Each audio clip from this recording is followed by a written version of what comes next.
Okay, so I'm just going to kick off now, just in the interest of time. We've got a lot to go through today. Welcome everyone to our Q&A session, which focuses on the future of work, recruiting talent and implications of remote working. So just a couple of housekeeping rules. I'm sure you're used to webinars by now, but just to let you know that you are all on mute and you can't share your videos because we're on the webinar format. And if you would like to add comment or ask questions live during the session, please use the chat and the Q&A, and my colleague Karen will be moderating.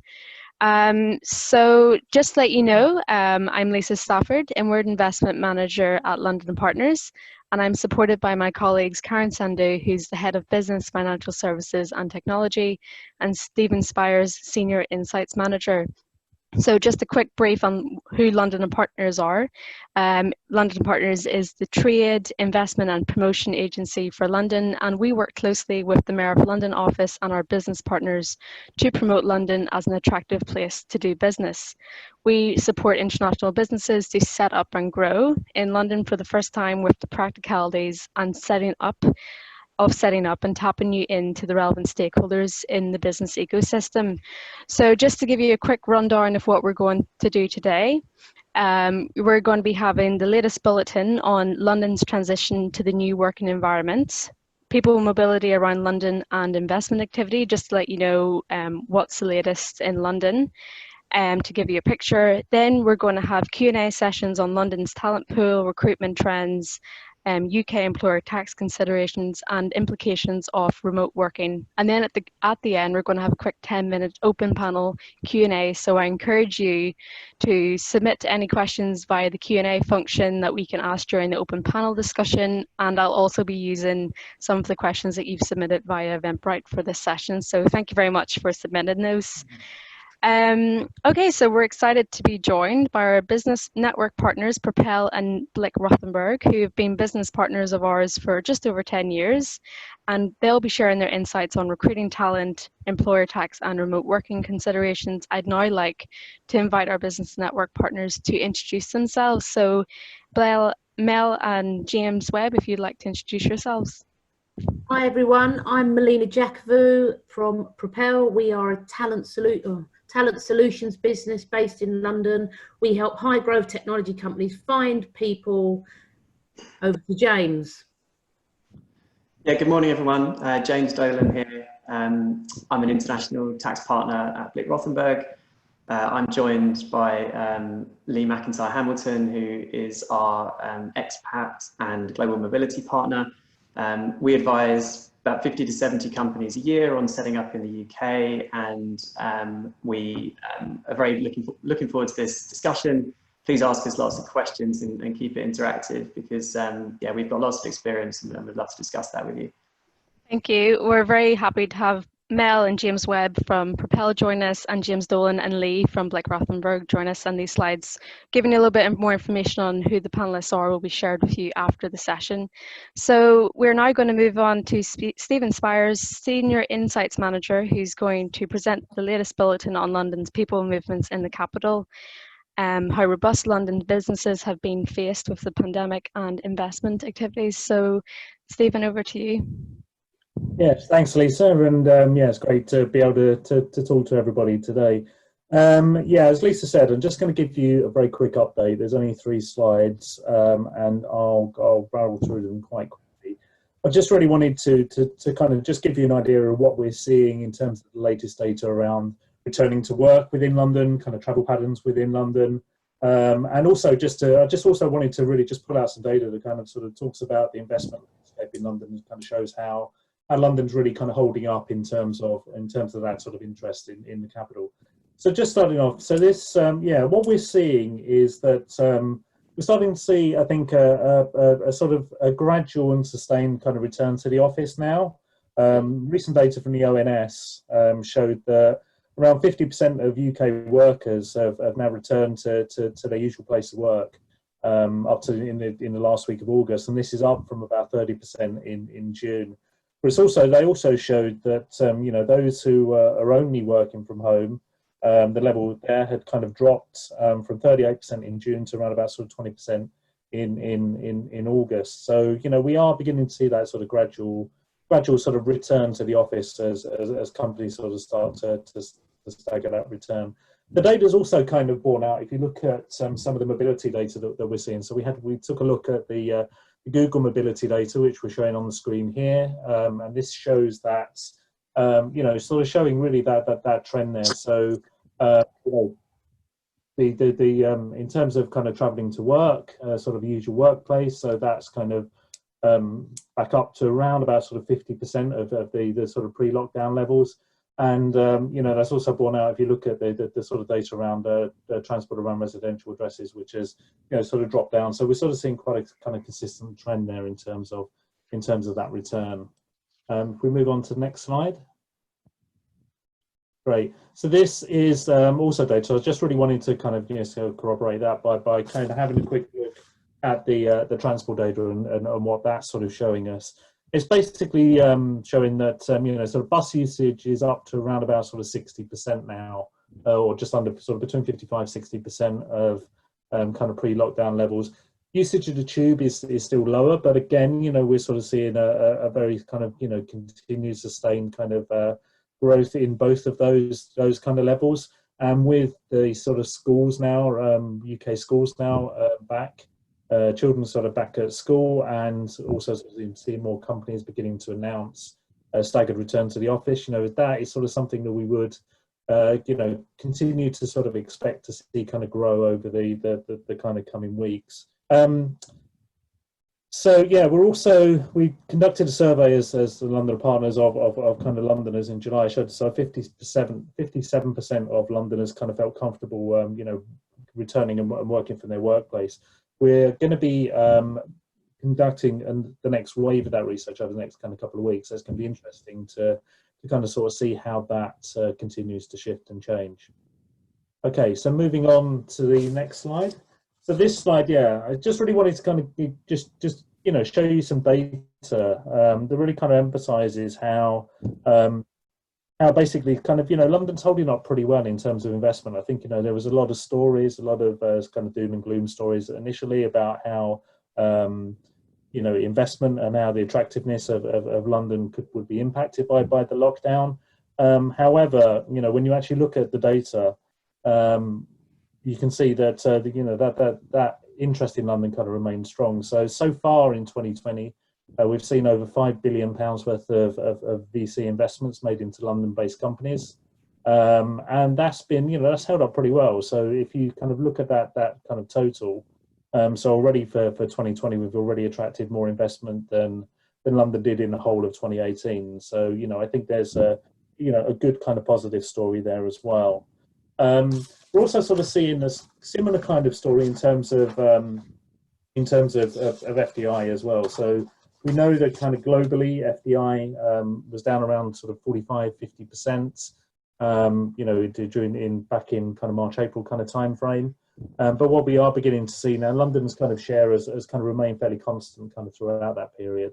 But what we are now sort of beginning to see, I think, is a slight increase in sentiment amongst investors. So, we would kind of hope and expect to kind of see that trend of a sustained kind of recovery occurring as we move forward over the next few months.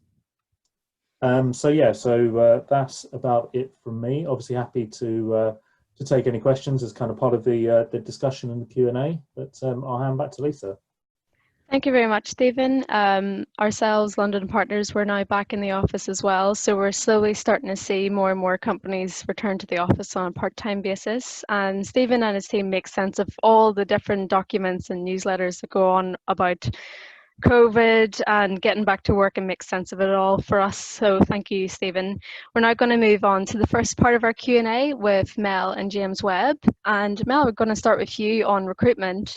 So there's been a few articles on BBC recently about recruitment, and it's a hot topic. So as recruitment vacancies start to reopen in the capital, what is your opinion on London's current talent pool? Yeah, so it's undoubtable that the last 7 months have been really hard for recruitment. It's been really, people pulled the plug on lots of talent, they stopped hiring. It's been difficult, but the last couple of weeks we've seen an uptick. We've seen clients turn around and just say, look, we need to get on with this now. We need to start hiring. We need to start building those teams. So it's exciting for us because we feel like the wheels are back on and people are getting in motion and getting back to the offices and starting to hire. In terms of what is the talent pool like, it's the same as it's ever been. It's very diverse. There's lots of it. It's predominantly based in London. It's at all skill sets at all levels, whether it's commercial, tech, whatever it is, it's here and there's lots of it. We know that lots of HQs are in London. They're not in Manchester, they're not in Bristol, they're not in Cambridge, they're here. So it's really exciting for us. We see things moving forward and CEOs and founders saying, let's just hire, sort it out, let's get on, let's hire. Definitely, and we're seeing some sectors are performing a little bit better than others. Which skill sets would you say are in high demand in London? High demand as ever is engineering, anything in the technology space, as in actual engineers or CTOs or architects, commercial, marketing, business operations, all in the tech sector. All those skill sets are highly demanded. I mean, the areas that we've seen that are really on trend at the moment, as you'd expect, is fintech is holding up, health tech, ed tech, e-commerce, and mobility. That's a real big one. We've seen a lot of funding, we've seen a lot happening in London. James Dolan, I think you've got some aspects on this in terms of skill sets, etc., as well from Blick. Yeah, thanks, Mel. Yeah, I fully agree with all the sectors that you just outlined. I suppose two themes that we're seeing are for those groups, obviously in AI, e-commerce, anything sort of SaaS related, those groups seem to be doing quite well and expanding, but a lot depends on when they raise the funding. So obviously those that raised funding pre-COVID have the cash reserves and are finding that, we're finding they're looking to actually expand currently, whereas others are still holding back a little bit. And we're finding that particularly with fintech, it's a bit of a mixed bag as to who's setting up in London and who's sort of waiting until Q4, when you may have seen some of the economists are sort of upwardly adjusting their predictions for growth in Q4, which is obviously good. And then the other theme we're seeing is as Brexit comes closer, some European groups are starting to set up in London just to have a presence here in the event that we have a hard Brexit. So that's leading to some new recruitment as well. Thanks, James. Just moving back to Mel here, because it'd be interesting to have her take on this question. So we've got quite a few international businesses seeking to employ someone remotely in the UK without a physical business presence. What are the advantages of hiring somebody who lives in London? Well, look, if you live in London and you're here and you're currently doing really well and you're hot talent, you will be very well connected. You will know the market. You will understand what the talent pool is like. It will accelerate your growth undoubtedly. If you have a big network and you're known, people follow people, so you can hire lots of people. You can win lots of clients as well quite quickly and at speed. It really will amplify you as a new entrant to the UK. So always, if possible, certainly do a mix if you just don't want local, but make sure you always try to hire at least local people at the beginning. Definitely, some people feel like hiring people remotely can be people who decide to work from home in London or work outside London for the London market. So it's definitely good tips on hiring somebody who lives in London will be better connected to grow and establish your business. So how long does it typically take to find talent in London? James Webb, do you have any comments on that? Yeah, sure. Hi, Lisa. Look, I mean, there's many factors that kind of play into this because you've got all sorts of things to get in line before you actually go to market and look to hire. So the planning that you've put in place, the job descriptions, understanding exactly the sort of profile you're looking for, before you even get to a recruitment process. A good recruitment process could be anywhere from 4 to 8 weeks, but again, it depends on interview processes and how efficiently and effectively they're run. There's lots of factors that come into play. We would try and work with a client on that kind of 3 month in total process. Then you've got notice periods to consider, and I should imagine that our friends at Blick can comment on kind of speed to hire that they see their clients going through as well. But that's what we see. Definitely. So would you say that hiring, like working with a recruitment consultant, you'll be able to find talent quicker than hiring in-house? Well, Typically. That's a loaded question, Lisa, isn't it? It's look, I think there's pros and cons, right? It really depends on what setups that you have. If we take the example of a client not based in the UK who is opening up in the UK and doesn't have local talent acquisition on the ground here, then yes, there's a big argument to say it's going to be more effective to work with a local recruitment partner for some of the reasons that, echoed in what Mel said about local talent. It's the network, it's the connection, it's the experience, it's the ability to access that quickly. And of course, if you don't have talent acquisition and you've got line managers doing that recruitment, then they've got other jobs to be doing. So there's, it really depends on your internal setup. Definitely. So there's quite a few international companies who are trying to hire in the UK, unable to travel. What tips would you give on attracting talent for your UK business if you're based internationally and you're looking to hire someone in London? It's a good question, a very topical question. We're speaking to clients about it, just over the course of these couple of weeks.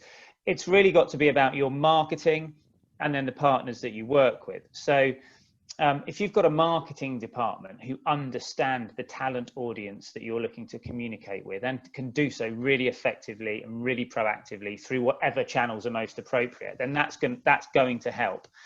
And, again, if you're entirely remote and you don't have operations here, then working with a partner, and whether that's a recruitment partner, and also organisations like London and Partners that can get you involved in networking opportunities, working with local partners to help you access that market is going to be important, because doing it entirely remotely is going to be really tough.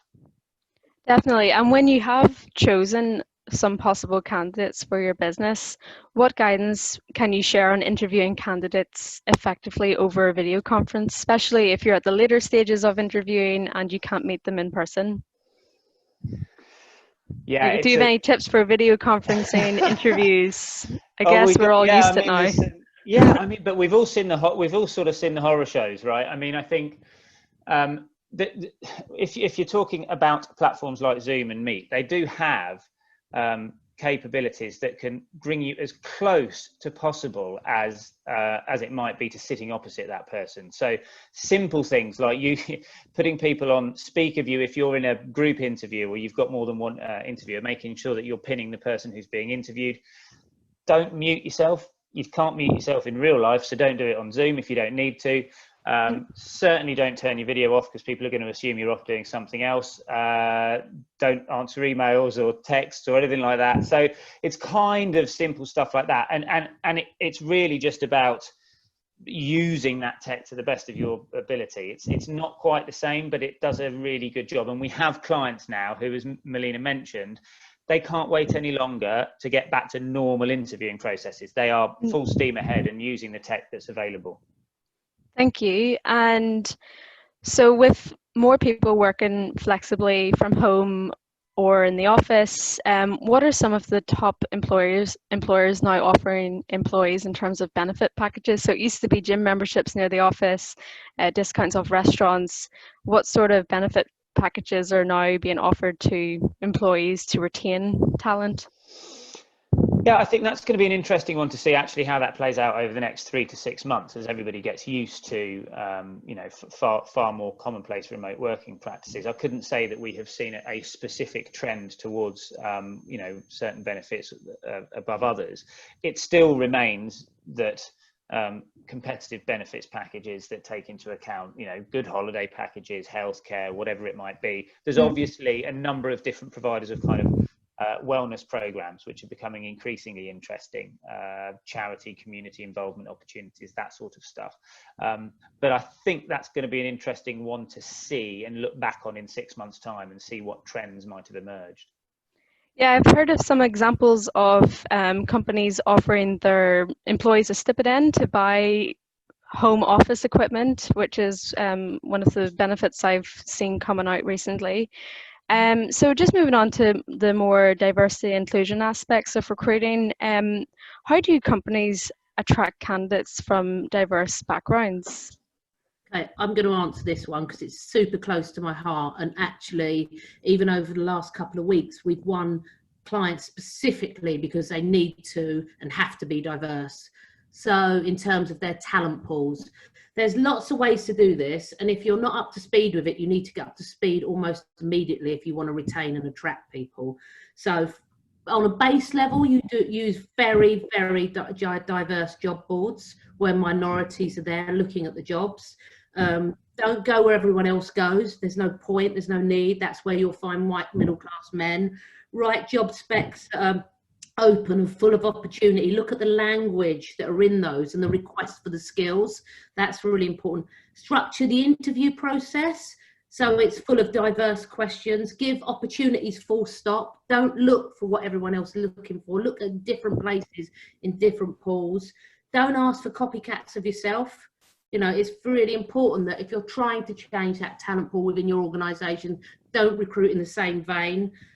Look at life, look at people's life experience more than maybe their education. Ask the people in your organisation to refer other individuals and refer different, you know, get everyone on board. Attend events when you can, obviously walk the walk, talk the walk, do all that kind. Showcasing is really important. Put videos up, do storytelling, get on social, you know, highlight people in your organisation that are different and diverse. It's going to be uncomfortable, some of it. So, you know, rock the boat, be a bit different and try it. Just get out there and just do it differently and take chances. So, yeah, thanks, Mel. Sometimes. You've touched on subconscious bias. You know, when you've got one or two people similar interviewing somebody, they're going to tend to want to go for copycats, whether that's unconscious bias or not. So when screening candidates, looking at application forms, what do you tend to advise companies in order to mitigate unconscious bias? There's a load of this fantastic, I mean, most people on this call hopefully are going to be quite techie anyway. There is so much really great kind of CV analysis, which is AI focused, which is great. There's lots of it out there. Have a look. If you don't know what it is, come to us. We've got some ideas around it. CV screening, obviously. Blind CVs. It sounds basic, but really blind CVs. Make sure the hiring managers are diverse. People like to see people that look like them, that act like them. So get diverse people in, you know, stakeholders involved in that process.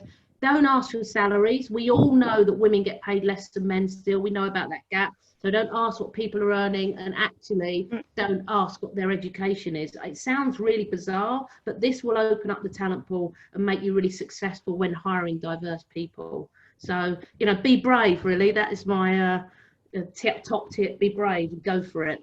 It will make. Thanks, Mel. That's brilliant insight, and it's something that we can all relate to with going through recruitment processes ourselves or being hiring managers. So thank you very much for your insights on that. And if you are looking for unexpected places to recruit as well, we've got our Jobs and Talent Toolkit on our website, and it's got a list of all these unexpected places to recruit, and it's somewhere different where you can find people from more diverse backgrounds. So we're going to move on to Blake Rothenberg with James Dolan and Lee. So just going to kick off the first question here. So as a non-UK business, can we still compliantly recruit people to work in the UK? Hi there. Absolutely is the answer to that one. And I think that it's a big misconception that you have to have the employer in the same country as the employee in these kind of scenarios. But absolutely, if you're a non-UK business, you can hire talent right throughout the UK compliantly. Now, you do have to do some things in order to achieve that compliance, but it is possible. For example, it's important that any employment contract is made compliant with UK labour law. For example, if you're a US company, you need to make sure it's reviewed by a lawyer here to make sure it's compliant with local laws. There is also other requirements like pensions auto-enrolment. So even if you've not got a presence here in the UK, you'll still need to provide a pension scheme more than likely for your employee. And then there's also wider, the wider compliance implication, which is you don't necessarily need a presence here, but that employees' activities could potentially trigger a corporate presence for you in the UK. So that's something to consider as well. And my colleague James will be expanding on that shortly. Thank you. So very interesting point. A lot of companies who haven't yet got a presence in the UK want to start hiring, and it's good to look at how people can do that compliantly. So James, given Lee's response to that question, do companies need to set up a subsidiary for corporate tax purposes in the UK? Well, I mean, incorporating a UK subsidiary is generally the preferred way that groups expand into the UK. But that tends to be when they want to be here on a permanent basis, particularly if you're looking to put salespeople or senior management on the ground. And the reason for that is, as Lee explained, that type of presence creates a taxable presence in the UK. And most groups find that ring fencing that in a separate UK company is kind of the most straightforward and robust way from a tax and accounting perspective. But let's sort of delve into that a little bit more. So you don't necessarily need a company. If you're just doing business with the UK, so you don't have people on the ground, you're just selling into the UK remotely, then it may be possible to not set up a presence here.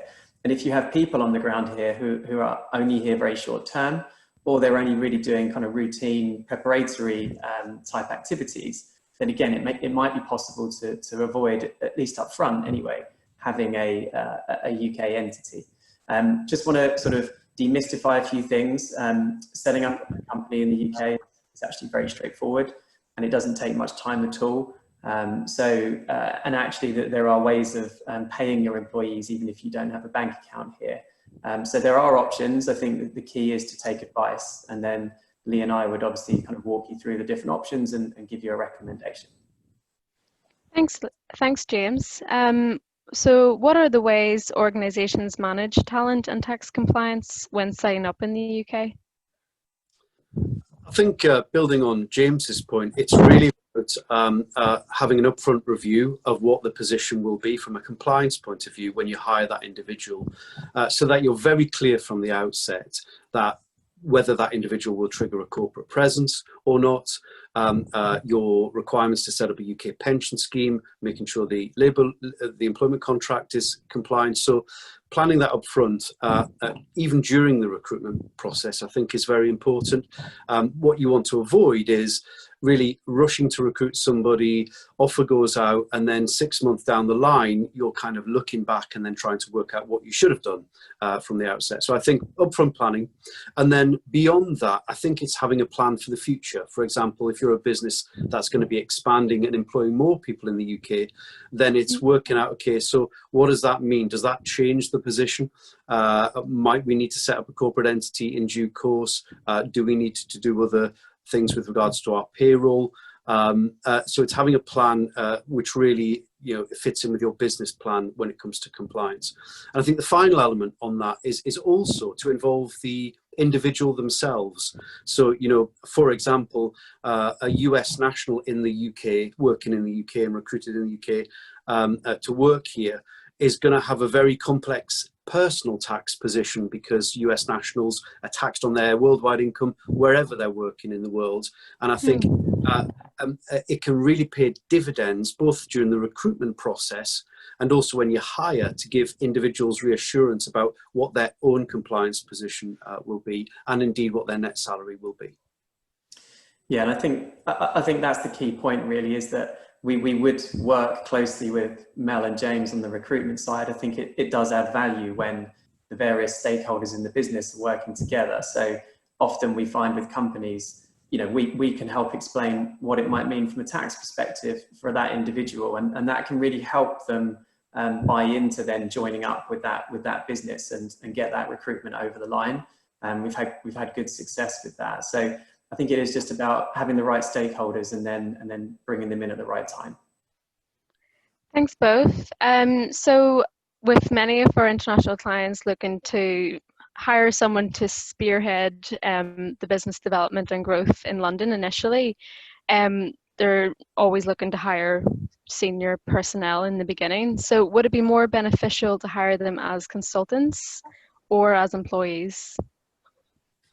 So I think looking at this through the lens, I guess, of a tax advisor, it's normally more beneficial to hire individuals or engage them as consultants. Why? Because you've not got the potential secondary costs of social security, for example, and the requirement to set up a pension and other employment-related benefits that you're required under UK law to provide. However, it's a big mistake that's often made to assume that you can simply choose the employment status of an individual.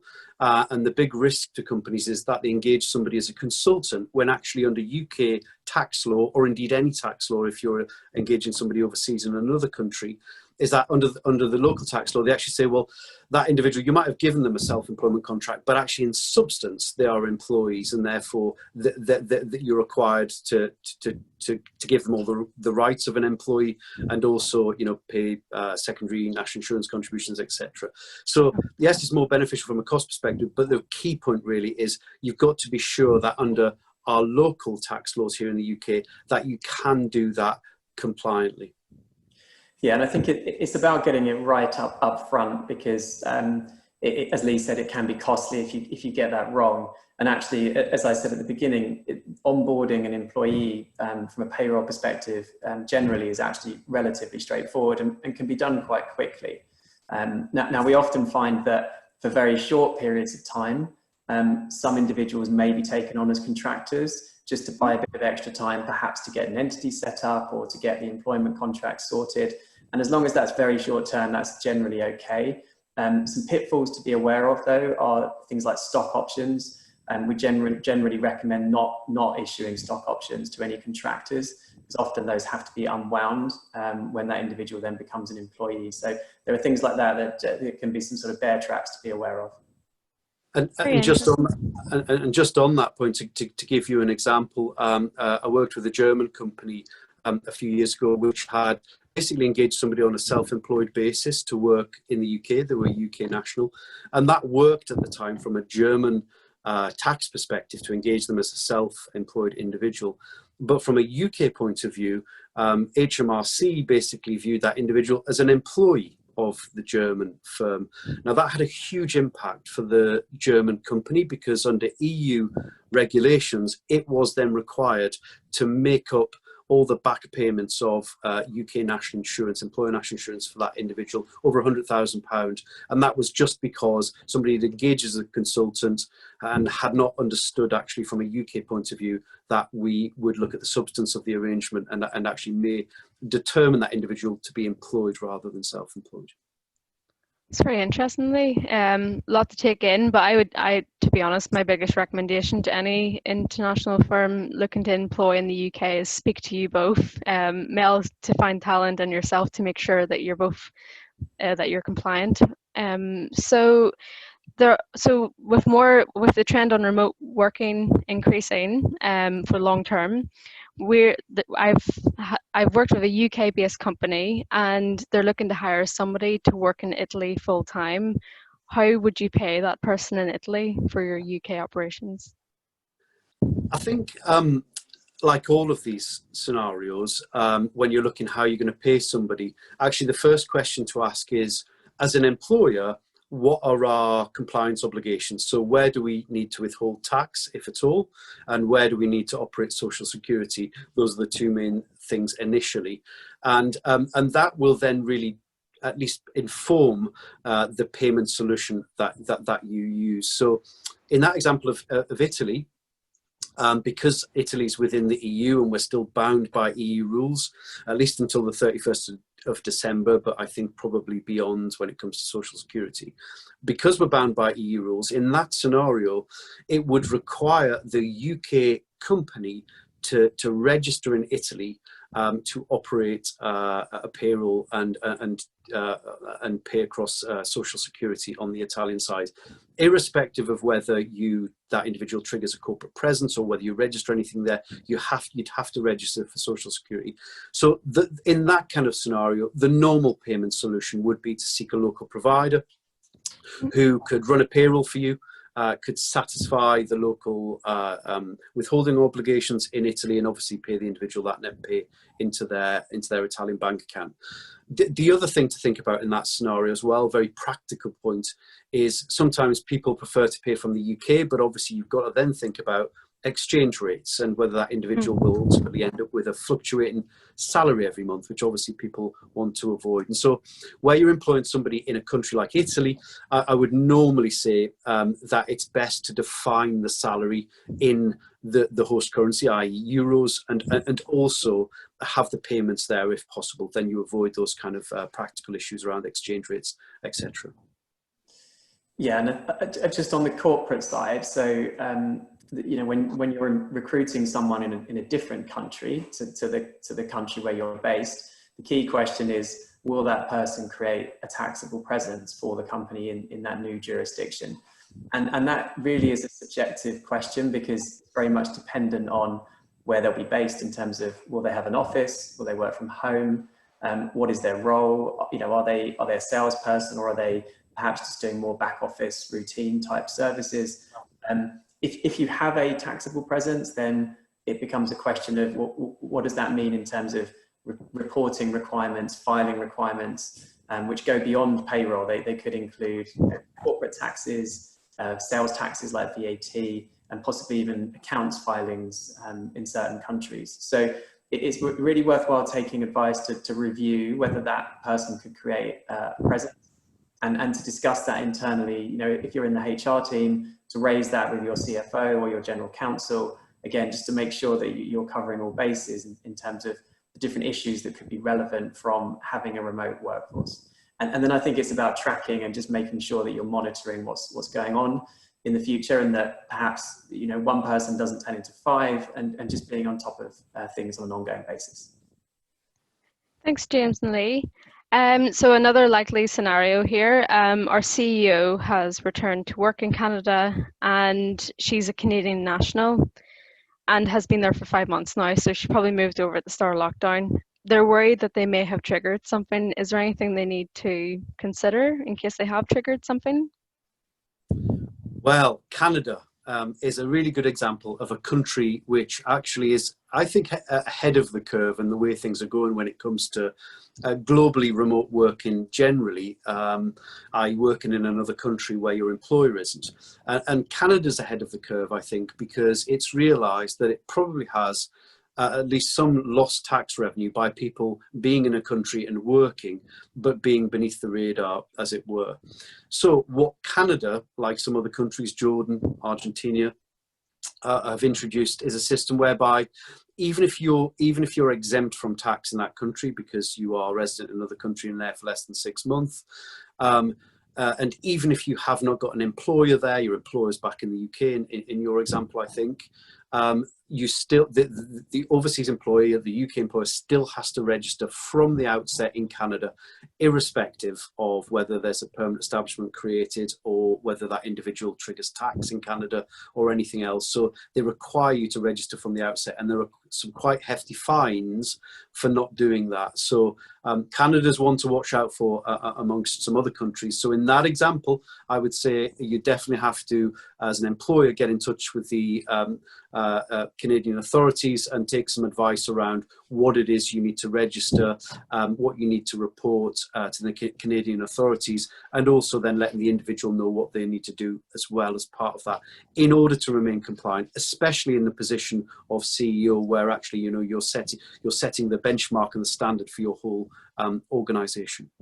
I think just one final point to add to that as well is, as we're dealing with a CEO here, obviously the most senior person in the business, with COVID, we've found that senior execs have often been located outside of their normal jurisdiction. They may have been trapped due to not being able to get on board a flight. They may have gone home to be with their family, as appears to be in this case. So that raises some other issues on the corporate side. One being, where is your company resident for tax purposes? As groups get larger, they often appoint a board of directors, and that board should typically have board meetings in the country of which that company is set up. So if you're a UK business, you should have your board meetings in the UK, and the directors should attend those meetings in person. Now with COVID, that's become a bit difficult because people obviously can't travel internationally at the moment. And the OECD and the UK tax authorities have released guidance to say that in this extreme situation, they won't challenge tax residents and they won't, assert that a business has a taxable presence elsewhere. But we're obviously 6 months in now, and this is something to be very careful of and make sure that going forward, you have the people that are running the business in the right location. Because if they're not, then it can create either a tax presence in that other jurisdiction, or it could bring the whole company into a tax within, in this case, Canada, which would obviously be a much bigger issue. So I think when it becomes more senior people, you need to very carefully review those. Thank you very much, James and Lee. So that brings us to an end of our Q&A sessions, and we're going to go into a bit of an open Q&A panel. So we're inviting questions from the floor. You can type any questions that you'd like to be answered live during the webinar on the chat. We've already got one there. And you can also, I'm also going to use some of the questions that were submitted via Eventbrite before the event today. So we've just got one here from Alexander Chow. She said, thank you for all of the comments, so many compliance and rules, but to be honest, you sort of made it easy to understand, easier to digest for myself, to be honest. How can an SME or startup manage compliance and rules, given that they're much smaller and may not be able to afford or have the budget to work with a tax partner? I think from an employment point of view, it's a really good point, because the tax rules generally apply whether you're a large multinational or a startup. I think the question is actually not about whether you engage with advice or not, because I think a little bit of advice, even if it's just to point out to you the pitfalls at the start, is actually beneficial. You might not need a thorough detailed, or see that you need a thorough detailed, 100-page report on a particular compliance issue, but just spending a little bit of time to understand what your obligations are, what the pitfalls are, I think will pay dividends. And also, these things are scalable, so as you progress and you expand, then your level of risk increases, and you take further detailed advice. But for me, it's about that. I think it's wrong. And we've just seen it's wrong, not just because we're advisors, but actually where people just launch into stuff and don't take advice and don't really understand what the implications are. That's when, a year down the line, 2 years down the line, when your business is going well and you think it's all going great, then something hits you like a big tax bill. And we've seen it. It could be a tax bill in France where you're employing French people, or even in the UK, and then suddenly actually your business is looking shaky again. So invest up front, I think, is my point.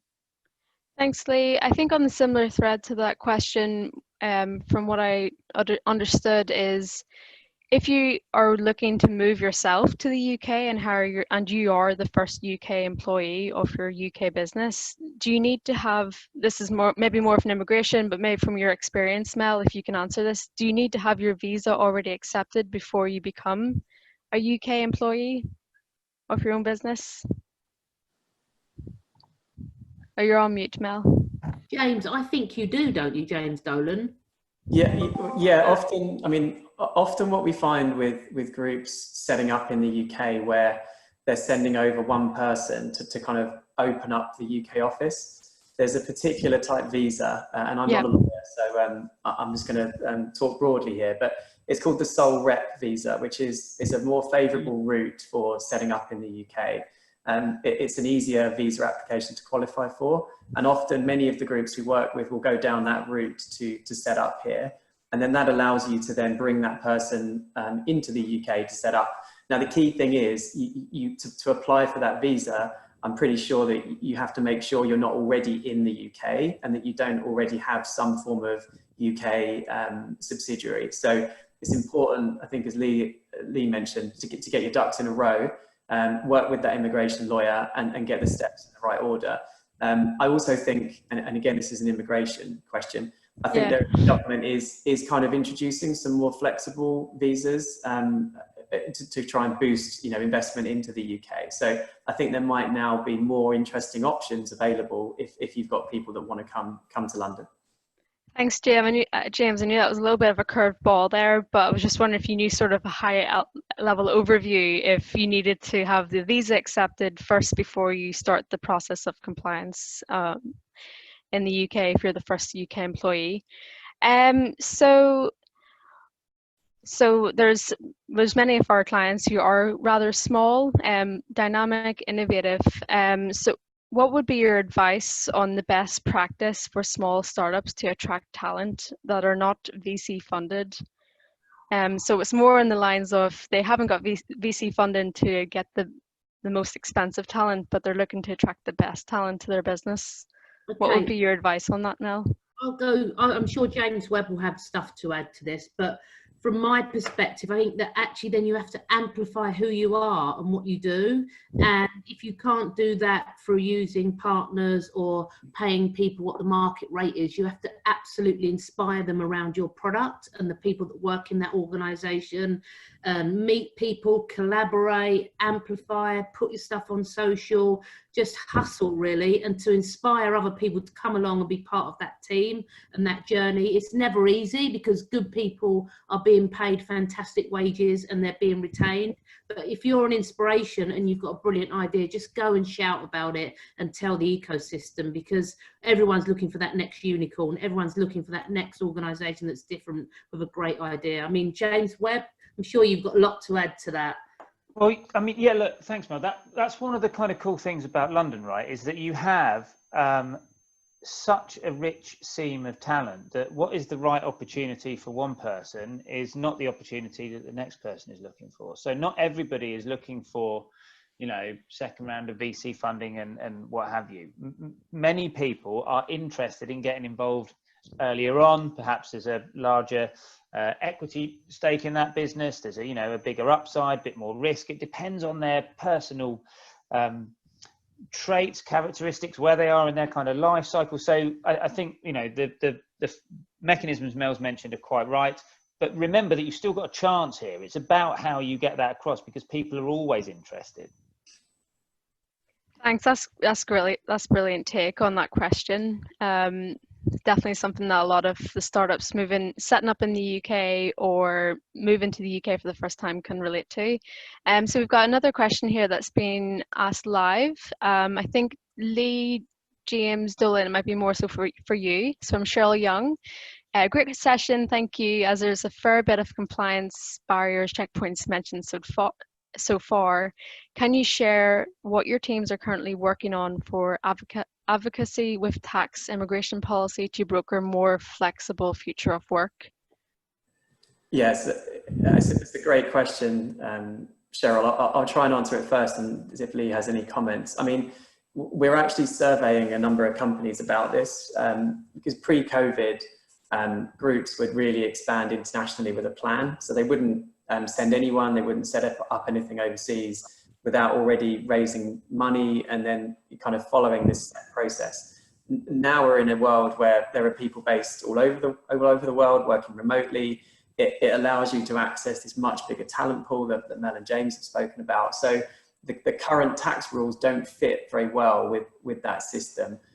So we are speaking with HMRC, the UK tax authorities, around, you know, clarity over remote workers where you have perhaps one person in country, and whether there can be almost like a de minimis exemption. At the moment, they're not keen on changing the rules because they apply to businesses of all sizes. But I think we're kind of seeing this change around us, and I think it will continue to change. Now many groups find expansion expensive and therefore try and do that once they've raised, you know, a certain amount of money. And I think that's probably still the right route, because it can be something that the whole business needs to buy into. And really, therefore, you almost need to hit a certain size before you do that. And perhaps earlier on, it's better to trade with the country rather than having people in that country. So I know that's not particularly helpful because we're kind of at the very early stages of this, but I think it's one to watch, because I do think tax authorities will have to change some of the rules. Thanks very much, James. So we're just coming to a close. Thank you very much for all our panelists for sharing their insights, expertise on such great topics, which are clearly trending. So Karen, you're just going to do the polls now to get some feedback on the session from the audience. So we've got the polls which have just launched on your screen, and you can see 4 questions. So it's how likely are you to recommend London and Partners Q&A sessions? Just you can click on them live. How helpful did you find the session today? If you scroll down, you can see the questions. How engaging and interactive did you find the format of the session? So adding in the open panel discussion at the end is a new thing that we've brought in recently. And what business support are you most interested in? So this will help us to plan our next monthly webinar and make sure that it stays relevant and popular amongst you all. So I'm just going to end that in about 15 seconds. Just letting you know that all of the slides with the contact details of the panelists from Blick and Propel will be shared with you after the session. And if you do have any questions that you'd like to ask directly to the panelists, do feel free to reach out to them directly and they'll be more than happy to help. So I'm just going to end this now. Thank you. Got some great results there. Thank you. Thank you. Okay, so we're just going to finish up, and thank you very much and look forward to seeing you all hopefully on the next session in October. Bye. Thank you. Bye. Bye-bye. Thank you. Bye.